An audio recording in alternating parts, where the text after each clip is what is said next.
মাদক ও অস্ত্রসহ সাতক্ষীরার সাবেক আওয়ামী লীগের এমপির ছেলে রুমন আটক। সাতক্ষীরা প্রতিনিধি আবু জাফর জানান, সাতক্ষীরার সাবেক সংরক্ষিত নারী আসনের সংসদ সদস্য রিফাত আমিনের ছেলে সাফায়েত সরোয়ার রুমনকে মাদক ও অস্ত্রসহ আটক করেছে যৌথ বাহিনী।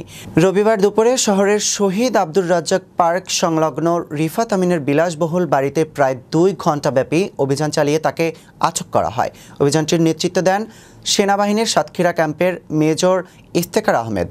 যৌথ বাহিনীর অভিযান শুরুর পরপরই রুমন তার দোতলা বাড়ি থেকে লাফিয়ে নিচে পালানোর চেষ্টা করে, তবে সতর্ক যৌথ বাহিনী থেকে তাৎক্ষণিকভাবে আটক করতে সক্ষম হয়। রুমনের আটকের পর তার বাড়িতে ব্যাপক তল্লাশি চালানো হয় এবং সেখান থেকে বিপুল পরিমাণ মাদক ও অস্ত্রসহ উদ্ধার করা হয়।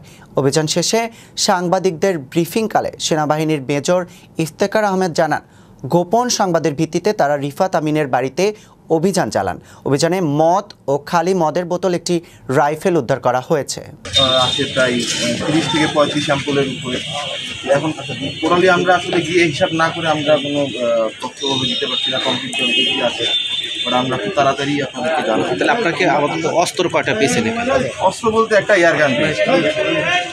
প্রাথমিকভাবে আমাদের কাছে এয়ারগানই মনে হচ্ছে, তো আমরা প্রাথমিকভাবে একটা এয়ারগান অস্ত্র পেয়েছি, বাকিগুলো সব